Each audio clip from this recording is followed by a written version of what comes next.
Convido os irmãos para abrirmos as nossas Bíblias no livro de Atos dos Apóstolos, capítulo 15.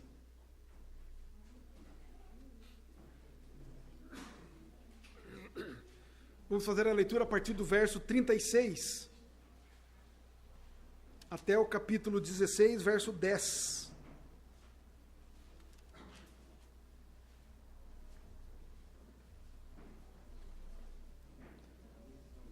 O tema da nossa meditação desta manhã, temos uma missão. Hoje, tempo que separamos para tratar das missões, orar pelos missionários, vamos ver o que a palavra de Deus nos diz também, mais particularmente, sobre esse assunto para cada um de nós. Então, Atos capítulo 15, a partir do verso 36, diz assim a palavra de Deus: Alguns dias depois, disse Paulo a Barnabé: Voltemos agora para visitar os irmãos por todas as cidades nas quais anunciamos a palavra do Senhor para ver como passam. E Barnabé queria levar também a João, chamado Marcos, mas Paulo não achava justo levarem aquele que se afastara desde a Panfilha, não os acompanhando no trabalho. Houve entre eles tal desavença que vieram a separar-se. Então, Barnabé, levando consigo a Marcos, navegou para Chipre. Mas Paulo, tendo escolhido a Silas, partiu encomendado pelos irmãos à graça do Senhor, e passou pela Síria e Cilícia, confirmando as igrejas. Chegou também a Derbe e a Listra. Havia ali um discípulo chamado Timóteo, filho de uma judia crente, mas de pai grego. Dele davam um bom testemunho os irmãos em Listra e Icônio. Quis Paulo que ele fosse em sua companhia, e por isso circuncidou-o, por causa dos judeus daqueles lugares, pois todos sabiam que seu pai era grego.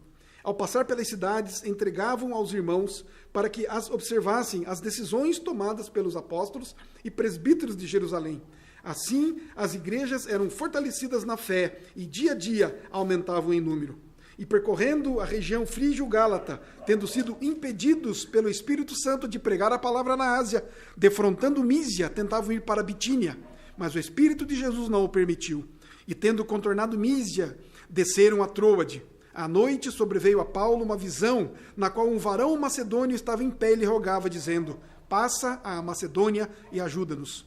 Assim que teve a visão, imediatamente procuramos partir para aquele destino, concluindo que Deus nos havia chamado para lhes anunciar o Evangelho.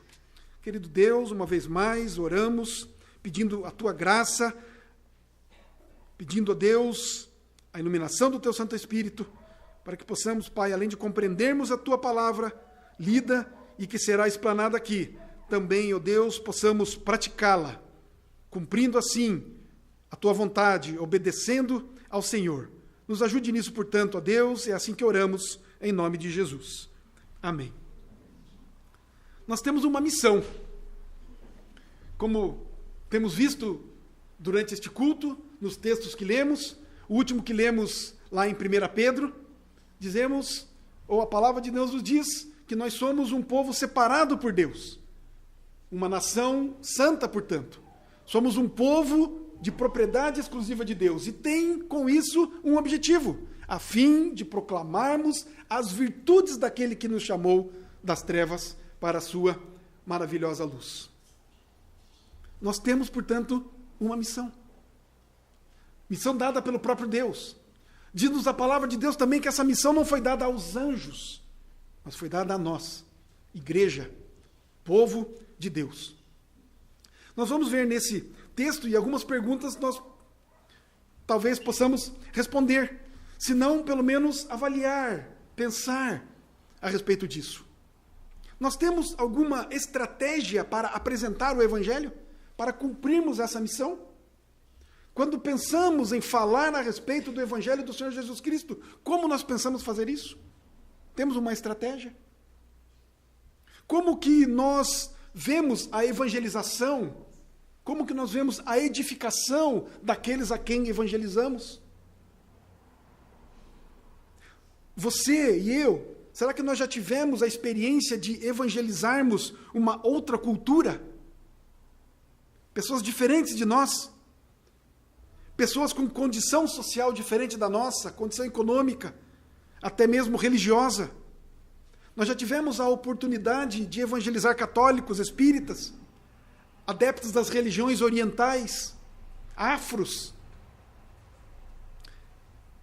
Quais são as principais barreiras para uma evangelização?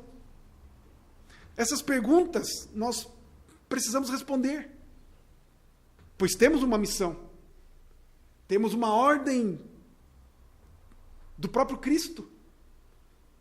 Mateus 28, super conhecida, não é? Versículos 18 ao 20.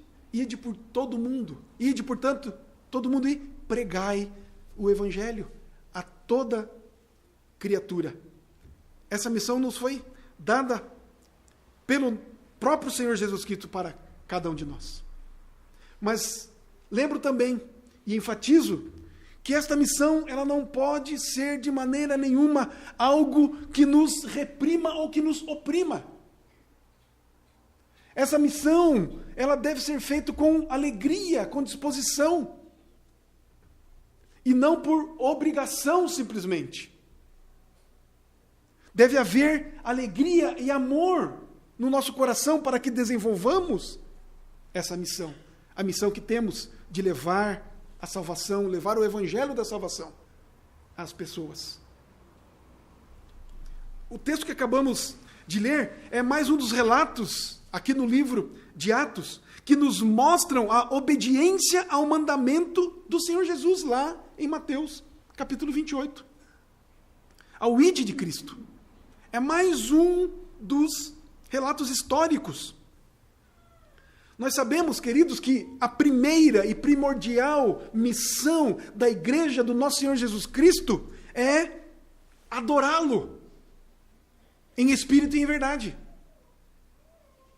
Em primeiro lugar, a igreja, que somos nós, os santos, os salvos, os membros da igreja de Jesus Cristo, a primeira coisa que devemos fazer, que somos conduzidos, levados, impulsionados a fazer, é adorar a Deus, é cultuar ao Senhor, é exaltar o seu nome. Isso, creio, temos feito, com certa regularidade. Isso temos feito, não é? De diversas maneiras, de diversas formas. Isso, creio, temos feito todos os dias. Não só quando nos ajuntamos aqui solenemente para prestarmos culto a Deus, mas no nosso dia a dia, nas nossas leituras, no nosso viver diário, nas nossas devocionais, no nosso caminhar e no nosso viver nesta terra. Creio que nós temos cultuado a Deus, adorando o seu nome, reconhecendo a sua majestade. Sabemos que isso, então, portanto, é quase unânime, não é? Cultuar a Deus, creio que fazemos de forma unânime. Mas sabemos também da necessidade da evangelização. Porém, a prática dela, a prática dessa evangelização, temos tido, por vezes, me parece, alguma dificuldade. Isso tem sido tanto quanto diferente. Não temos evangelizado o tanto quanto nós adoramos. O tanto quanto cultuamos. Não temos evangelizado na mesma proporção. Mas olhando então para a missão, para o cumprimento da missão que temos, qual seria o melhor método? Pois dizemos, não sei como evangelizar. Qual seria a melhor forma de abordarmos alguém para entregarmos a ele a palavra?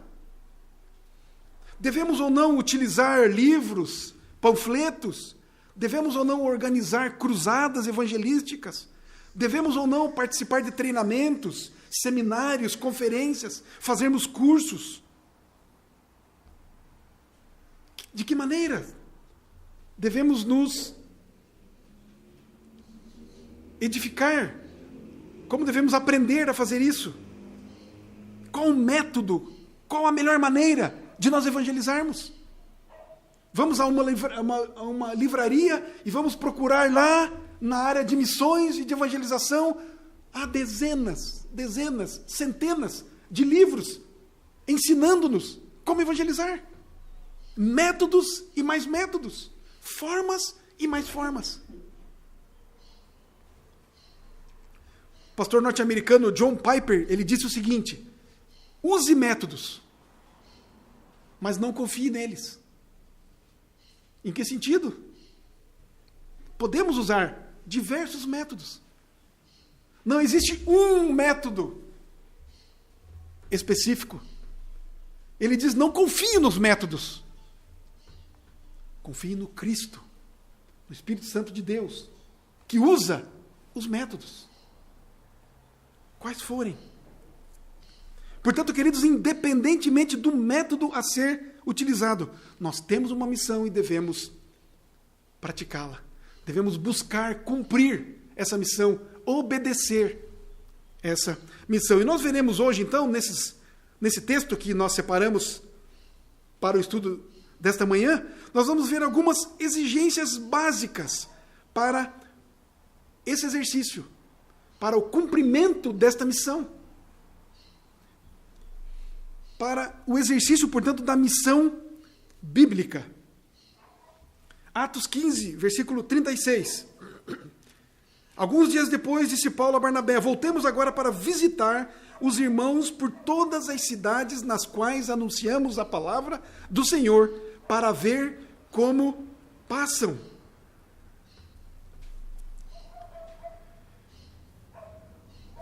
A primeira coisa, queridos, que nós precisamos ter é uma exigência básica, fundamental, para cumprirmos a missão que Deus nos deu. É amor pelos perdidos.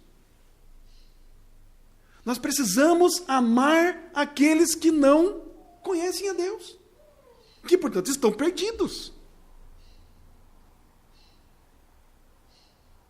Amor pelos perdidos. Nós vemos aqui nesse relato do versículo 36, que depois da primeira viagem missionária, lá no capítulo 15, houve aquela controvérsia lá em Antioquia, de alguns judeus exigindo que para o gentio, de fato, ser um salvo por Cristo, ele deveria cumprir também algumas exigências cerimoniais, circuncidar-se, por exemplo. E aí no capítulo 15 há todo o relato do que aconteceu, não é? Alguns foram de Antioquia, alguns presbíteros, alguns líderes, junto com Paulo também, foram até Jerusalém e levaram essas questões para os apóstolos e lá resolveram que não era necessário que os gentios cumprissem os mesmos rituais e cerimoniais que os judeus cumpriam. Então eles voltaram com essa proposta, não é, de continuar e de seguir com a obra evangelística. E aqui, então, nesse versículo 36, inicia-se a segunda viagem missionária de Paulo, que deveria ser com Barnabé, mas nós já vamos ver o porquê que não foi. Mas aqui inicia-se, então, a segunda obra evangelística, a segunda viagem missionária. Essa obra que fora interrompida por conta daquela dificuldade com os judeus, aquela controvérsia que acabamos de citar. Mas enquanto eles estavam em Antioquia, depois que terminaram a primeira viagem e depois de resolverem aqueles problemas, olhemos no capítulo 15, no versículo 35, o versículo antes que acabamos de ler. Paulo e Barnabé demoraram-se em Antioquia. O que eles ficaram fazendo lá? Enquanto não partiram para a segunda viagem, ensinando e pregando com muitos outros a palavra do Senhor. Eles continuavam na igreja de Antioquia, enquanto não saíam para a sua segunda missão, segunda viagem, ensinando a palavra de Deus. Quando Paulo escreve lá em 1 Coríntios, no capítulo 9, nós acabamos de dizer que o amor pelos perdidos deve ser algo que deve, portanto, nos constranger a pregarmos o Evangelho. Nós só vamos pregar o Evangelho se nós amamos aqueles que se perdem, ou aqueles que estão perdidos. Se eu não ligo para eles, se eu não os considero, se eu não os amo, por que vou desejar a salvação deles? 1 Coríntios 9,16. Olha como é que era a mente do apóstolo, do missionário Paulo. se anuncio o evangelho, não tenho de que me gloriar, pois sobre mim pesa essa obrigação. Porque ai de mim, se não pregar o evangelho. Eu acabei de dizer que é necessário amor pelos perdidos. Não é? Mas o que Paulo está dizendo para nós aqui é algo que vai associado ao amor, certamente. Ele diz aqui que sobre ele pesa uma obrigação. Porque ai de mim se não pregar o evangelho. Eu fui alcançado pelo evangelho. Eu fui salvo pelo evangelho. E agora sobre mim pesa essa obrigação de anunciar o evangelho, de pregar o evangelho. Ai de mim se eu não fizer isso.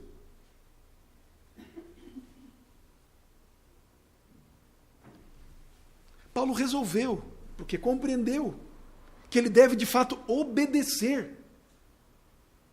Obedecer a Deus.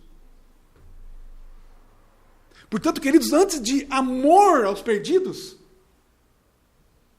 tem que haver em nós obrigação. De fato, obediência. Não é certo isso? Vamos pensar um pouco a respeito disso?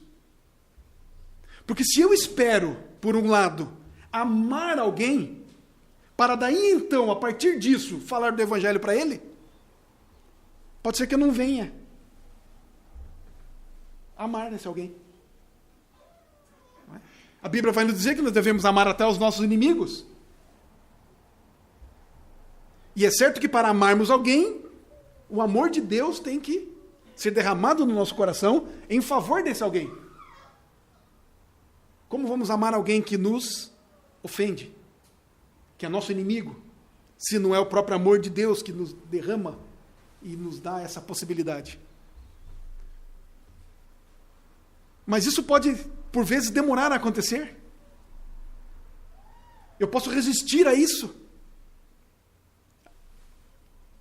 ao amor. Mas o apóstolo Paulo fala aqui que nós devemos obedecer e pregar o evangelho. E não devemos esperar que tenhamos amor pelos outros nesse sentido, mas obedecer, pregar o evangelho.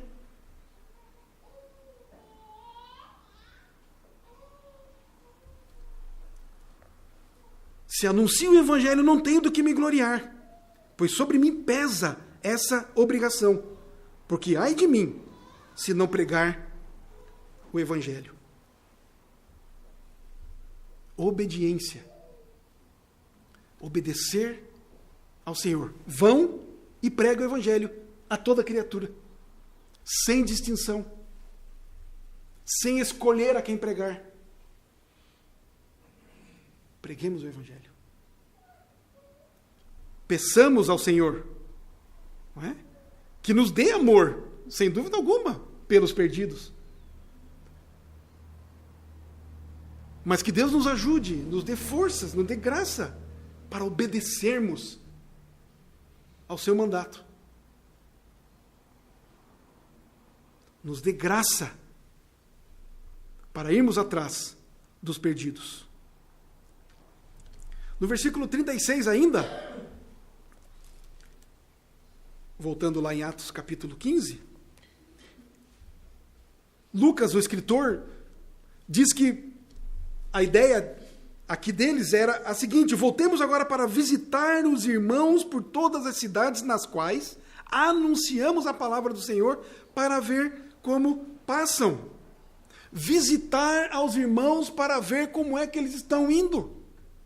Visitar aqueles para quem o evangelho foi pregado. Então, se nós olharmos o mapa da viagem, dessa segunda viagem do apóstolo Paulo, nós vamos ver por onde foi que ele passou. E eles, de fato, passou pelas mesmas cidades por onde ele e Barnabé passaram na primeira viagem. Eles voltaram confirmando aquelas igrejas. Eles voltaram agora para ver como é que aqueles crentes estavam. Como é que estava a fé daqueles irmãos. Portanto, queridos, não basta nós pregarmos o evangelho para as pessoas. As pessoas precisam de acompanhamento, precisam de discipulado. As pessoas precisam ser conduzidas ao amadurecimento da fé que um dia lhes foi anunciada.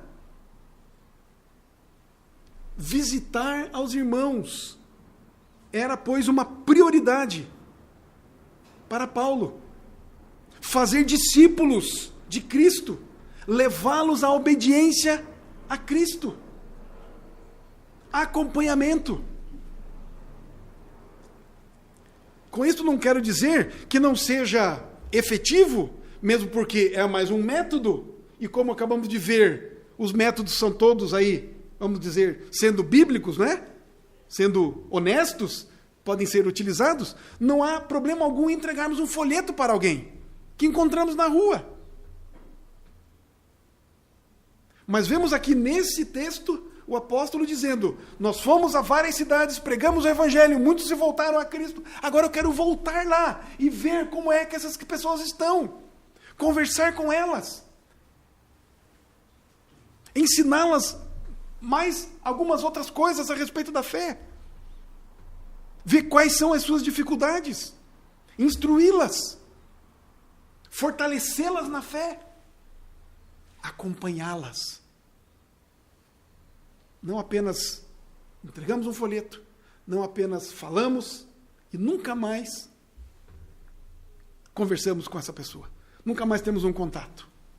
Como disse, quem faz a obra é o Senhor, quem converte é o próprio Deus. Podemos de fato entregar e devemos entregar um folheto. E, na verdade, temos mais de 3.000 folhetos aqui.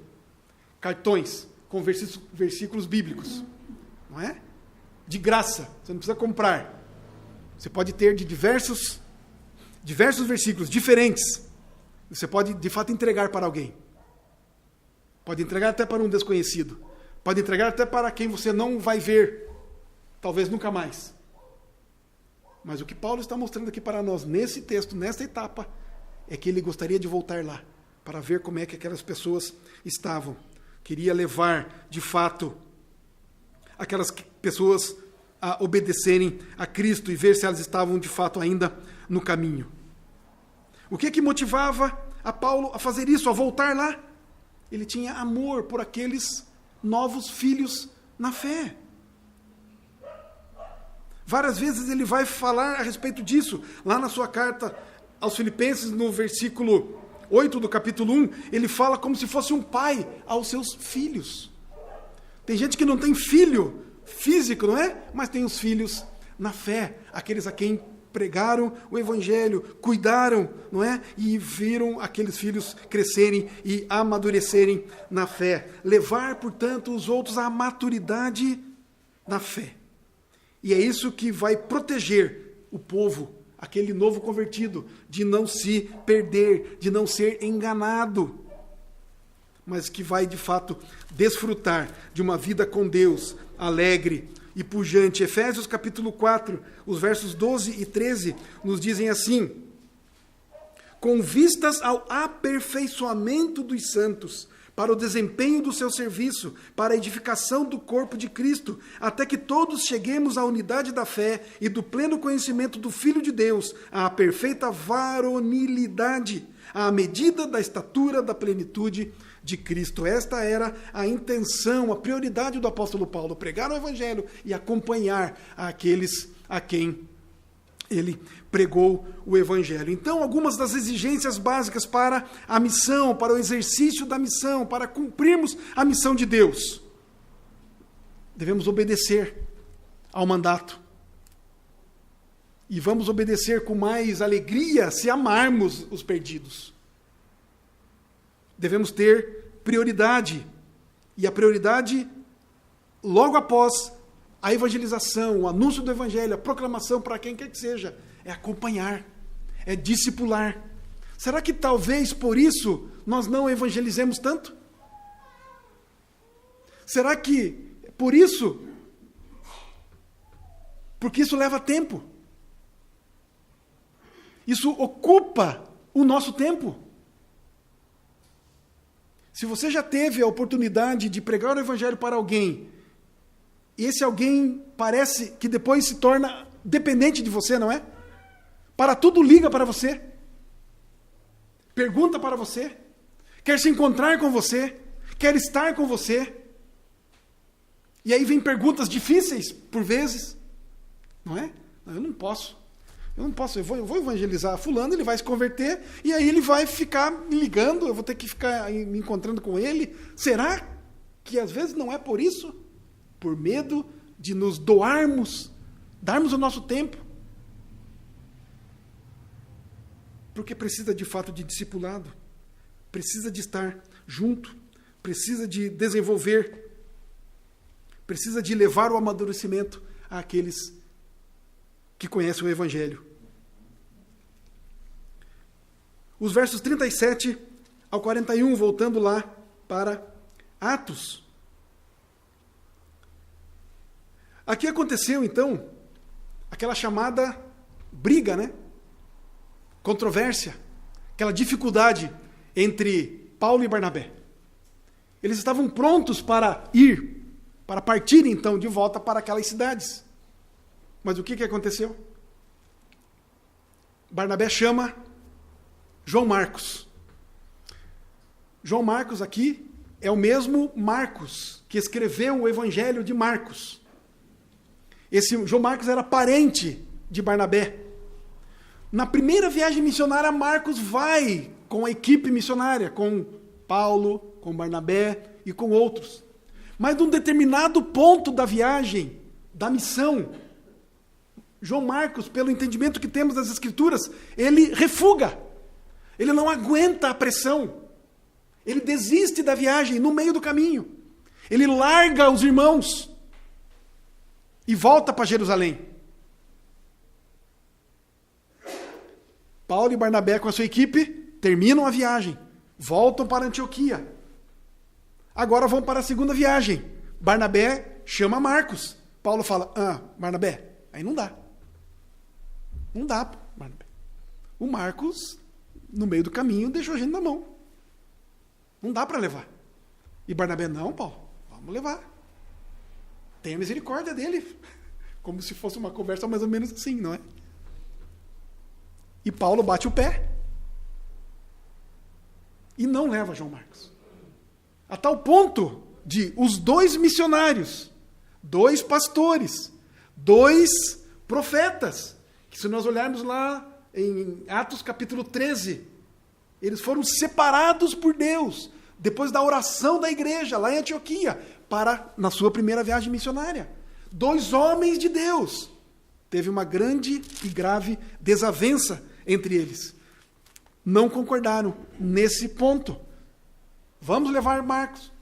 Não vamos levar Marcos. E o que aconteceu? Paulo não levou Marcos. Mas Barnabé, então eu levo Marcos. Paulo foi para um lado e Barnabé foi para outro. A missão continuou, mas Paulo e Barnabé se separaram. E a partir daqui, nós vamos ver no relato de Atos, onde Barnabé praticamente não aparece mais. Apenas Lucas vai descrever, vai destacar, vai registrar a missão do apóstolo Paulo. Então Deus sempre tem a pessoa certa para fazer a tarefa certa. E por vezes permite métodos incomuns para que essa missão seja executada. Eu disse permite, por conta de que Deus permitiu de fato que essa desavença acontecesse entre eles. Pela própria dureza dos corações. Assim podemos nos lembrar que tanto Paulo quanto Barnabé eram pecadores. Não eram perfeitos. Tiveram uma discussão muito séria, muito grave ali.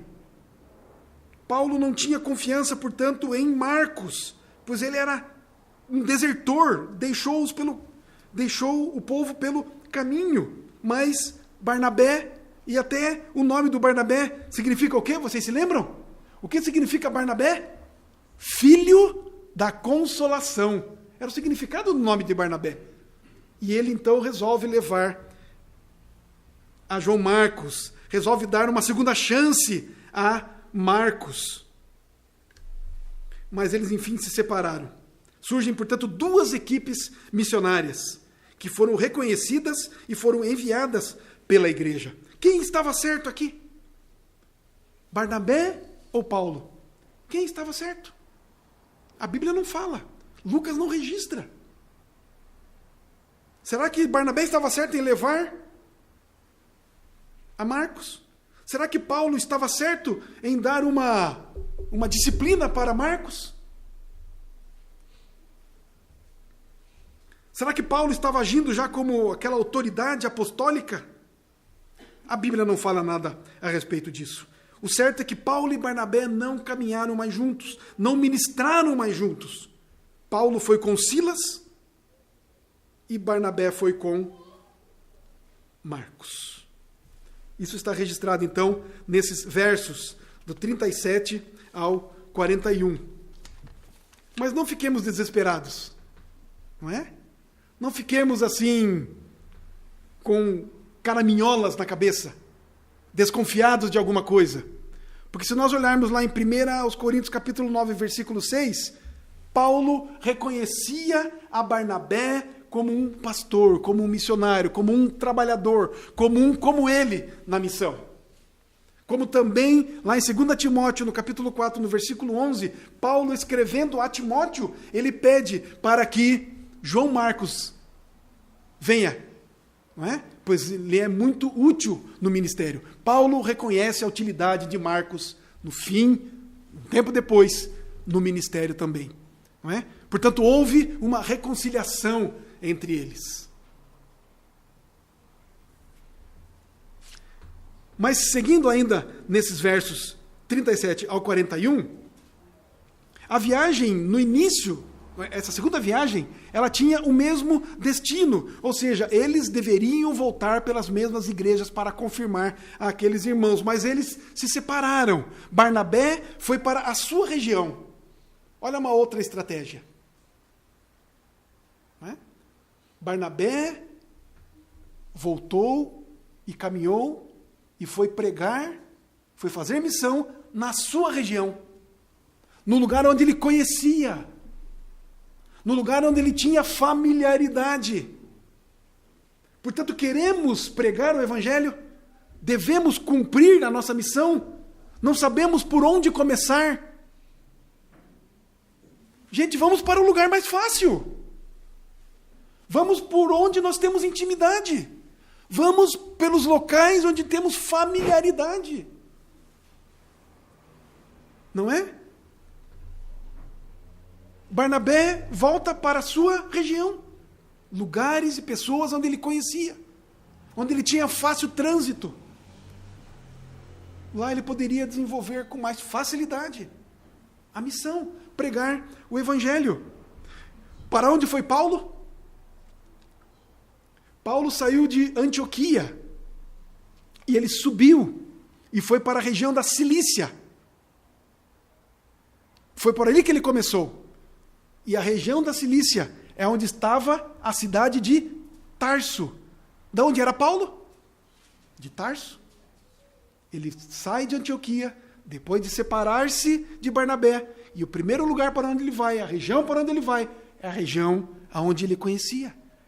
A cidade aonde ele havia nascido. Portanto, queridos, uma estratégia que podemos ter para cumprirmos a nossa missão é pregarmos o Evangelho para quem nós conhecemos, para quem nós temos acesso, para onde e para quem nós temos mais facilidade. Não seria muito mais fácil nós pregarmos o Evangelho para um amigo nosso? Onde confio nele, ele confia em mim. Onde ele sabe que eu quero o bem dele. Não seria mais fácil? Pelo menos para nós, pelo menos humanamente falando, onde teríamos mais liberdade, mais facilidade. Poderíamos começar dessa maneira. Capítulo 16, verso 1. Chegou também a Derbe e a Listra. Havia ali um discípulo chamado Timóteo, filho de uma judia crente, mas de pai grego. Em saindo, portanto, de Antioquia, Paulo chega a estas cidades, não é? Ele já tinha ido lá e esteve lá na sua primeira viagem por volta de 5 anos antes. Ele vai para Derbe e para Listra, e lá ele tem um encontro também estratégico. Lá ele encontra a Timóteo. Dizem aqui os estudiosos que Timóteo devia ter perto de 20 anos. E Timóteo, então, o inclui na sua... Paulo inclui a Timóteo na sua equipe. E ele faz o seguinte relato aqui. Timóteo era um filho, onde a sua mãe era judia, cristã, convertida, portanto, e o seu pai era grego. Mas Paulo o traz, então, para si. E o que Paulo faz? Versículo 2. Dele davam um bom testemunho os irmãos, em Listra e em Icônio, falando bem, portanto, de Timóteo. Quis Paulo que ele fosse em sua companhia, e por isso circuncidou-o, por causa dos judeus daqueles lugares, pois todos sabiam que seu pai era grego. Paulo, então, pensou em mais uma estratégia, em eliminar algumas dificuldades que porventura poderiam acontecer na caminhada. Quando nós olhamos para a estratégia de Paulo, quando ele ia para as cidades para pregar o evangelho, qual era o primeiro lugar que ele ia? Em determinada cidade? O apóstolo Paulo, sendo judeu, onde é que ele ia para evangelizar? Numa cidade? Na sinagoga. Sinagoga era o lugar onde se encontravam quem? Os judeus, alguém do seu próprio povo. Era lá que Paulo ia, primeiramente. Pregar o evangelho para alguém do seu próprio povo. Alguém que ele conhecia muito bem, conhecia a cultura, conhecia a mente, conhecia os costumes. Era lá que Paulo ia pregar pela primeira vez. Mas agora Paulo leva a Timóteo consigo. E certamente ele vai em algumas cidades e vai passar em alguns lugares aonde tem sinagoga. E onde ele precisa entrar na sinagoga. Como é que ele vai entrar na sinagoga com alguém não judeu, não circuncidado? Ia ser motivo de escândalo. Não iam ouvi-lo, iam recriminá-lo. Portanto, Timóteo, sendo meio judeu, não é? Paulo resolve, então, circuncidar a Timóteo. Para que quando ele entrasse, portanto, nas sinagogas, não fosse discriminado. E nem o evangelho fosse já de cara, nem permitido que se fosse falado, não é? Alguém que não fosse circuncidado nem sequer poderia participar ou entrar numa sinagoga. Portanto, não poderia fazer parte da equipe de Paulo. E aí, por vezes aqui, podemos até pensar que algo estranho aconteceu, não é? Pois Paulo, junto com os crentes de Antioquia, foram para Jerusalém reclamar de que alguns judeus queriam que os gentios fossem circuncidados, pois somente assim eram salvos. E receberam então da igreja de Jerusalém a notícia, não é, de que não era necessário que os gentios passassem pela circuncisão. E agora Paulo vem e circuncida Timóteo. Não parece estranho? Não parece que há uma contradição aí? Pois não há contradição por conta exatamente disso. Para se evitar as dificuldades de se entrar na cultura judaica, precisava-se circuncidar a Timóteo. Não estava fazendo a circuncisão no entendimento do judeu, que só era salvo quem era circuncidado. Mesmo crendo em Cristo. Mas precisava continuar passando pelas, ou executando, né, aqueles rituais.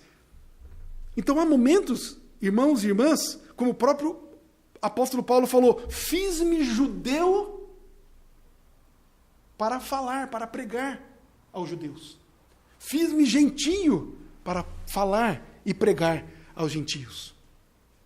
Por vezes, portanto, queridos, na nossa missão de pregarmos o evangelho, nós temos que nos identificar com aquele para quem nós pregamos o evangelho, sem negociar claramente a fé, o evangelho, mas nos identificar. Procurarmos ali, portanto, um ponto de contato. Como é que eu vou entrar, penetrar nessa cultura, na mente deste ou daquele? Preciso pensar. Preciso me identificar para poder ter acesso e assim poder, portanto, pregar o evangelho, portanto, entrar na cultura dele, na mente daquele a quem eu vou pregar, ou vamos pregar o evangelho. Seguindo aqui, no versículo 4, no capítulo 16, ao passar pelas cidades, entregavam aos irmãos para que as observassem as decisões tomadas pelos apóstolos e presbíteros de Jerusalém. Assim, as igrejas eram fortalecidas na fé e dia a dia aumentavam em número. Portanto, eles estavam, por onde eles passavam, não é? Eles estavam transmitindo, eles estavam lendo aquela carta das decisões que foram tomadas lá em Jerusalém, passando pelas igrejas, além de fortalecer os irmãos na fé, no amadurecimento deles, por conta do evangelho, também estavam levando as decisões que foram tomadas e foram dadas lá em Jerusalém. Versículo 5, não é? As igrejas eram, portanto, fortalecidas. Aquela decisão de Jerusalém quanto àquela controvérsia dos judeus e dos gentios, sendo devidamente explicada e aplicada, como tendo sido dado pelo próprio Deus, fortalecia a fé daqueles gentios e daqueles judeus. E o testemunho do evangelho seguia firme, seguia seguro. E, consequentemente, o que Deus ia fazendo com a igreja? Ia aumentando o número daqueles convertidos. Concluindo essa primeira parte, meus irmãos, onde é o lugar de pregar? Onde devemos pregar o evangelho? Em todo lugar, para toda criatura. Mas de acordo com o que Paulo fez aqui, com essa estratégia, penso que devemos procurar, não é? Primeiramente, os lugares mais fáceis. Os amigos, aqueles a quem nós temos acesso, aqueles que já nos conhecem, aqueles que têm certa afinidade para conosco. Devemos, primeiramente, procurar a estes. Digo que talvez nós pudéssemos fazer aí um treinamento com estes, não é? Mais perto, mais próximos de nós. Em qualquer lugar, certamente. A qualquer pessoa, certamente. Mas podemos começar desta maneira.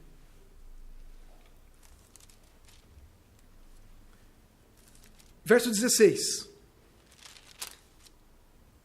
O que aconteceu?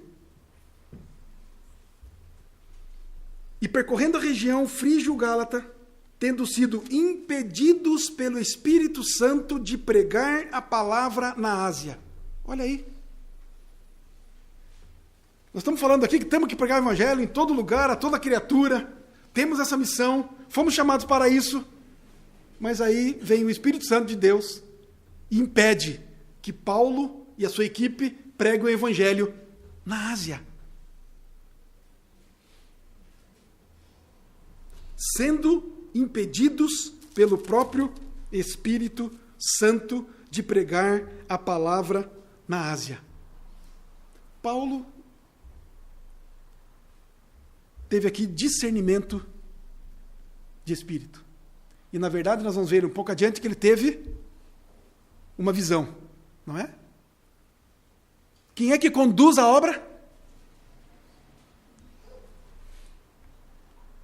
Alguém já disse que Atos dos Apóstolos deveria ser Atos do Espírito Santo. É ele que cuida, é ele que dirige, é ele que encaminha. Por isso nós precisamos estar sintonizados, sincronizados com o nosso Deus. Aonde devemos pregar? Para quem devemos pregar? Devemos estar ligados em Deus. Devemos ouvir a voz de Deus. Devemos estar cativos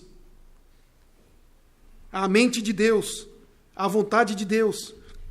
Compreender, entender de fato o que Deus quer, aonde Deus quer, para quem Deus quer. Eles foram impedidos de pregar o evangelho na Ásia.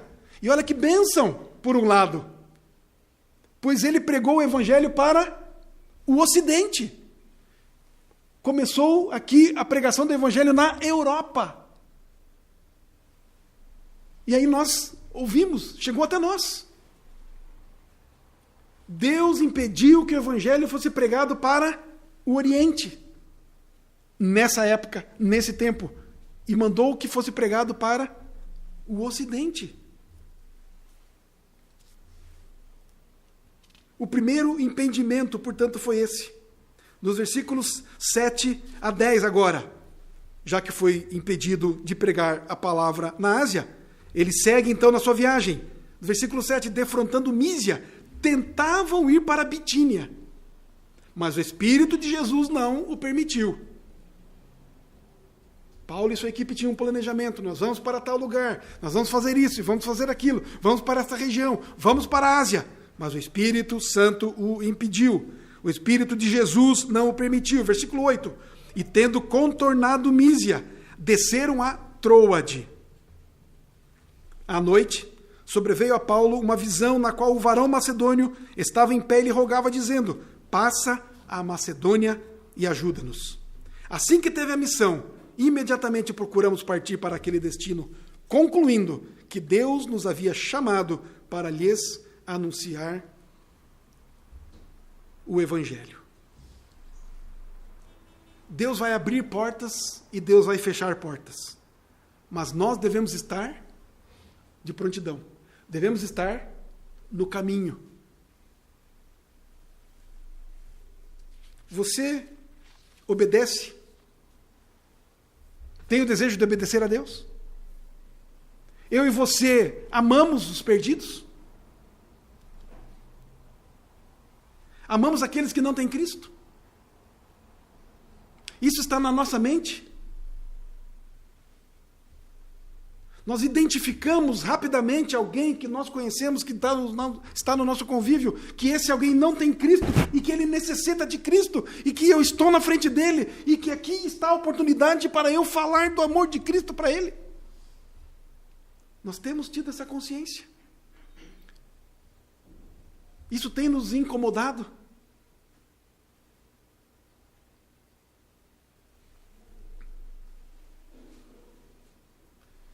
Em segundo lugar, nós acompanhamos o desenvolvimento espiritual das pessoas às quais nós temos falado do Evangelho. Temos nos preocupado com elas. Temos cuidado delas. Temos procurado levá-las ao amadurecimento.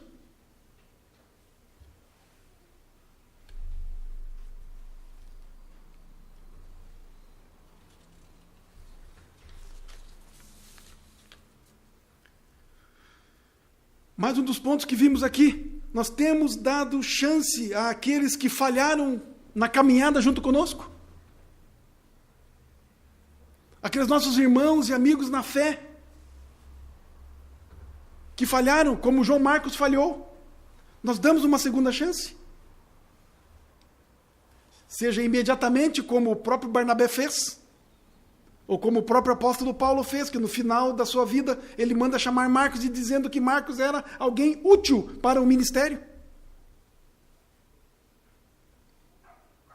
Ou nós somos aqueles que julgamos e condenamos os próprios irmãos em Cristo, que são falhos como nós, e não lhes damos uma segunda chance.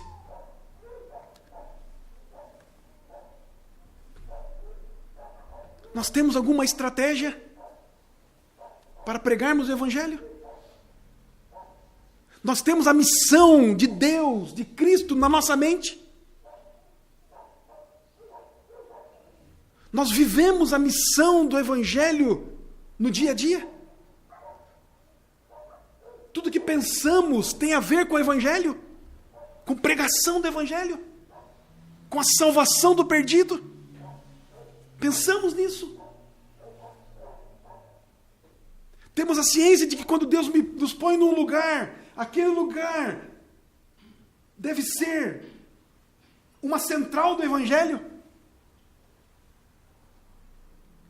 Seja no trabalho, seja numa casa, seja numa escola, onde quer que nós estejamos. Aquele lugar é um farol onde eu estou. Porque Deus me colocou aqui. Porque tenho estes vizinhos, porque tenho este colega de trabalho, porque ando por aqui todos os dias. A nossa mente funciona como missionários, evangelistas, como filhos de Deus, que olham o mundo perdido e temos a salvação nas nossas mãos para entregar. Nós vivemos o Evangelho. Temos alguma estratégia para expor esse Evangelho? Irmão e irmã, qual é hoje o seu local de evangelização? É a sua casa? Porque lá sua esposa, ou seu marido, ou seu filho não são crentes, não amam a Jesus. É ali o seu local de evangelização? A sua família, os seus vizinhos, outros amigos. Qual é o nosso local de evangelização? Da nossa missão, pois nós temos uma missão. Qual é o nosso local de proclamarmos o Evangelho?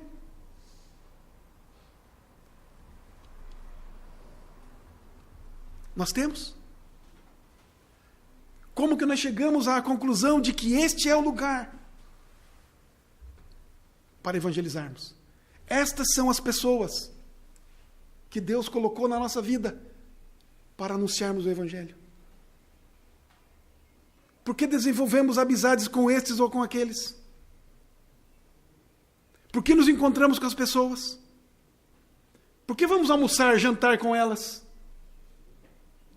As que não são crentes. Qual é o motivo? Porque Deus coloca essas pessoas nas nossas vidas. Como eu disse no início, a nossa missão não deve ser algo que nos oprima, mas a missão deve ser algo que nos anime. Devemos nos alegrar por saber que Deus deu essa missão para nós. A missão de salvar o perdido em Cristo Jesus. A missão de pregar o Evangelho. O Evangelho do amor, da salvação. O Evangelho da redenção. Volto a repetir, isso não deve nos oprimir. Isso deve nos animar. Devemos sair daqui com esse desejo ainda mais vivo. Eu tenho a salvação em Cristo pela graça. E agora eu tenho a possibilidade. E mais, devo ter, não é? O desejo de anunciar isso, de levar essa salvação a outros. De disponibilizar essa mesma alegria que eu tenho e que fui alcançado, levar para outros. Dessa alegria que nós temos de estarmos juntos uns com os outros. Alegria de termos o céu de Deus reservado para nós, prometido. Aonde quando morrermos e o céu se acabar, não é? Ou tudo se acabar, estaremos juntos com Cristo no céu de Deus, juntos, nos alegrando, louvando ao Senhor. E que alegria será vermos outros, tantos, que nós pregamos o Evangelho. E Deus, por graça, salvou aquele. E eu posso olhar do lado, e ele está lá. Isso deve alegrar o nosso coração hoje aqui.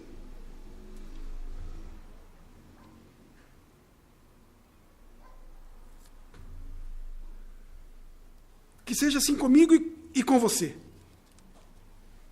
Que o Espírito Santo de Deus faça uma obra profunda no nosso coração e na nossa alma.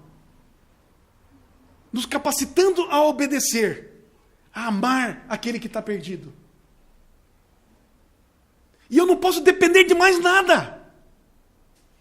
Se a igreja, mas a igreja não faz nada para evangelizar. A igreja não promove cruzadas evangelísticas. Não posso depender disso. Isso não quer dizer que a igreja não tenha que fazer, não precise fazer, não possa fazer. Nós como igreja, nós como instituição, promovermos momentos evangelísticos. Mas isso não pode depender de questões externas. Isso tem que vir de dentro de mim mesmo. Por conta da obra que Deus já fez em mim e em você. Por conta da certeza que eu tenho de que fui alcançado por Cristo. Fui salvo por Cristo. Eu, um mísero pecador. E que Deus pode fazer isso com aquele meu amigo, minha amiga, meu querido, aquele a quem eu amo também aqui. Deus pode salvá-lo. E que alegria será se for por intermédio da minha proclamação, da minha evangelização, da minha e da nossa atitude. A salvação é pela graça. É claro que não depende de mim e nem de nós. Mas Deus escolheu esse método, usar a cada um de nós, usar os seus filhos, usar a sua igreja para proclamar o Evangelho.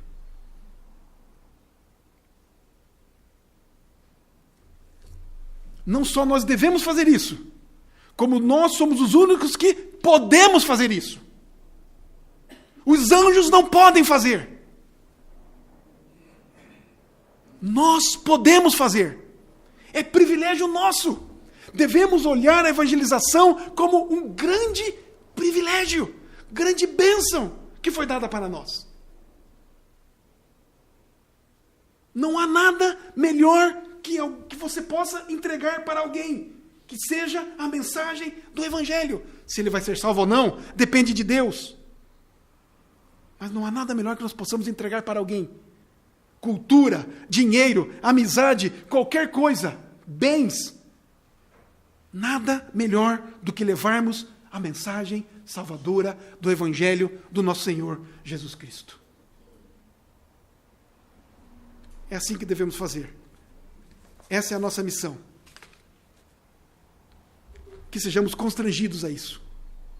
Amavelmente constrangidos pelo Senhor a levarmos o Evangelho com as nossas vidas e com as nossas bocas, com a proclamação do Evangelho, para a salvação dos eleitos de Deus, da família de Deus, do povo de Deus, para a glória de Deus. Em nome de Jesus.